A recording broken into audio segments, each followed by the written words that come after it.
በሰማያዊው በኢየሩሳሌም ስፍራ የምትመሰሉ ሕፃናት ጭምር በወደደን ከታላቅ ፍቅሩ የተነሳ ከአሸናፊዎችም በላይ ከፍ ባደረገን በሰራዊት ጌታ በልዑል በክርስቶስ ኢየሱስ ፍጹም ሰላምታ ቃል እንደምን አደራችሁ?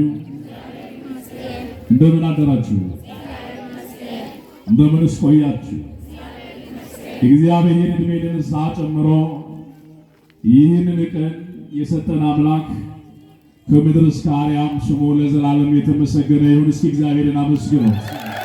ክብር ለስሙ ይሁን። አመስግኑት። አምልኮ ለስሙ ይሁን። ዛሬ እግዚአብሔር ቢፈቅድ ማን ቢፈቅድ?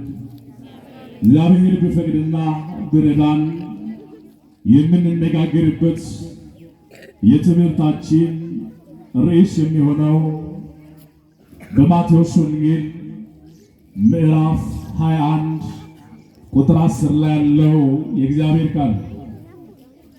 ይህም ቃል በመንፈስኜ አነበዋለሁ። ጌታ መንፈስ ቅዱስ ከሁላችን ጋር ይሁን። ወደ ኢየሩሳሌም ቀርበው ወደ ደብረ ዘይት ወደ ቤተፋጌ ሲደርሱ ያን ጊዜ ኢየሱስ ከደቀ መዛሙርቱ ሁለቱን ላከ። ስንቱን ላከ? ሁለቱን ላከ። እንዲህም አላቸው፣ በፊታችሁ ወዳለችው መንደር ሂዱ። በዚያን ጊዜ የታሰረችን አህያ ውርንጫዋን ከእርሷ ጋር ታገኛላችሁ። ፈታችሁ አምጡልኝ። ማንም አንዳች ብላችሁ ለጌታ ያስፈልጉታል በሉ፣ ወዲያውም ይሰጣችኋል ይላል። ክብር ለስሙ ይሁን። እንግዲህ እግዚአብሔር ዛሬ በዚህ በሕያው መለኮታዊ ቃል መዳን በሆነው ቃል ፈውስ በሆነው ቃል ይህ ማን ነው በሚለው ቃል እግዚአብሔር ዛሬ ሕዝቡን ለማስተማር ለምንፈልገው ይሁን። የእግዚአብሔር ልጆች የዚህ ቃል መሰረታዊ ዓላማ ብዙዎች ምስጢረ ሥጋዌን ብዙዎች ነገረ ክርስቶስን በነገረ መለኮት ትምህርት ውስጥ አባቶቻችን ኢንካርኔሽን ብሎ የሚያስተምሩትን ደግሞ በቅዳሴ ማርያም ላይ አባ ሕርያቆስም እንደተናገረው ይህ ማን ነው የተባለው የሰማያት ክብር ያለውን ደግሞ በምድር ላይ የተገለጠውን ኢየሱስ ክርስቶስ ማን እንደሆነ ደግሞ ብዙዎች ስለ ስሙ የመሰከሩለትን ሕያው የሆነውን ጌታን እሱ ማን እንደሆነ እናያለን። ጌታ መንፈስ ቅዱስ ከሁላችን ጋር ይሁን። በረጅረኛ ከኛ ከሰት ilmi waaqayyoo ኢየሱስ ክርስቶስ ሰሚን teessoo isaa kan ta'e dachiin kunis ejjennoo miilla isaa kan ta'e baroota hedduudhaaf laphee namootaa keessatti baroota hedduudhaafis laphee dhalootaa keessatti gaaffii gurguddaa ta'e kan ture inni eenyuun akka ta'e dhaloota kanaaf deebisu hafuurri qulqulluun nu gargaara። ወገኖቼ መንፈስ ቅዱስ ካልረዳን በስተቀር መናገር አንችልም።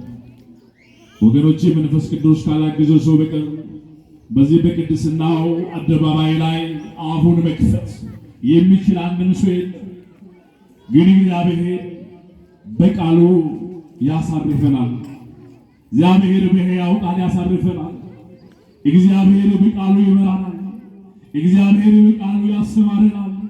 እግዚአብሔር በቃሉ ያክመናል። የወደቁትንም ያነሳል እግዚአብሔር፣ የሞቱትንም ከሙታን መንደር ወደ ሕያዋን ከተማ ያወጣል እግዚአብሔር። እሱ ከሁላችን ጋር ይሁን። ለማንኛውም ዛሬ ስንተኛው ሳምንት ነው? ስንተኛ ሳምንት ነው ዛሬ? ኧረ ግድ የለም ተናገሩ። 4 ሲደመር 4 ስንት ነው? ሲደመር 0 ስንት ይሆናል?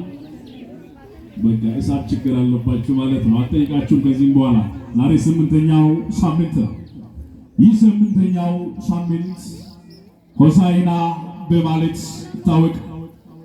ጌታችን መድኃኒታችን ኢየሱስ ክርስቶስ 40 ሌሊት 40 ቀን ከጾመ በኋላ ይህንን ሕያው የሆነውን ቃሉን የምንሰማበት ወደ እርሱም የምንመለስበት ይህንን ስርዓት አበጃጀን። ታዲያ እኛም ዛሬ ከሱ የተቀበልነው ከሱ የተማርነውን ዛሬ እሱን እናመልካለን።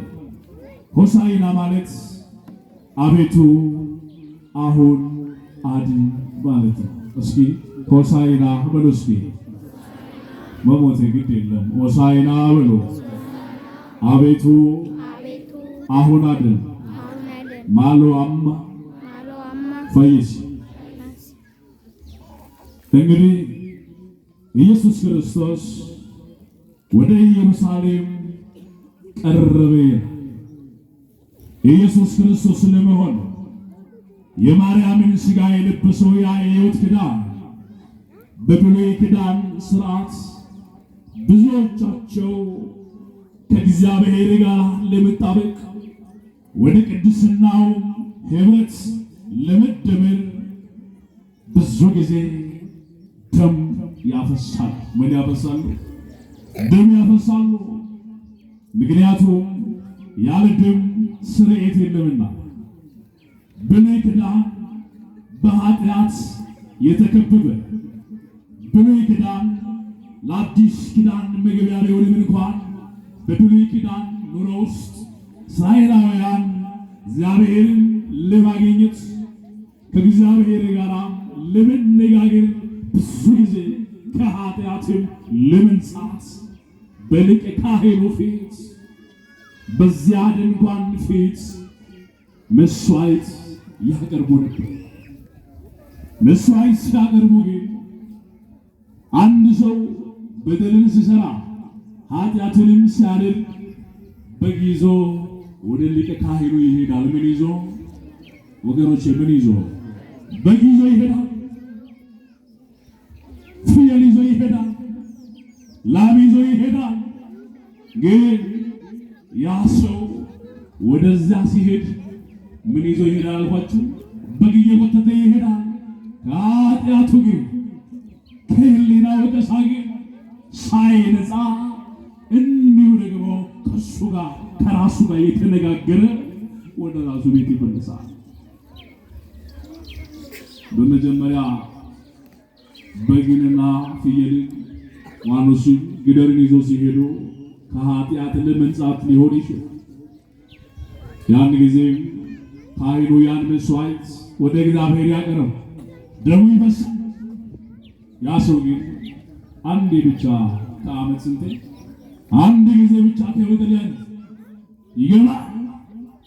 በአዲስ ኪዳን መገለጥ ግን በአዲስ ኪዳን አማኞች ዘንድ ግን ከማርያም ከማን ወገኖች?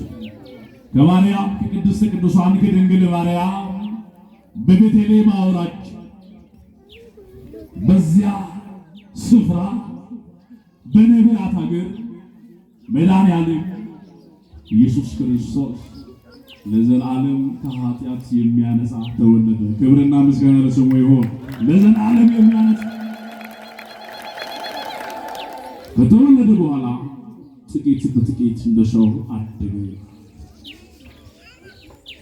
ዘመኑን በደረሰ ጊዜ በዛሬዋ ቀን በዚች ሰንበት ወደ ኢየሩሳሌም ቤተፋጌ ወደምትባል ስፍራ ከሐዋርያት ጋር ደረሰ ይላል። ከማን ጋር? ከሐዋርያት ከመረጣቸው ከፍ ካደረጋቸው ጋር የእግዚአብሔርን ሰላም ከታወጀላቸው ጋር ሚስታቸውን ትተው ሕይወታቸውን ትተው እሱን ብቻ ከተከተሉት ጋር እዚያ ስፍራ ደረሰ። ያ ስፍራ በደረሰ ጊዜ ይገርማቸዋል።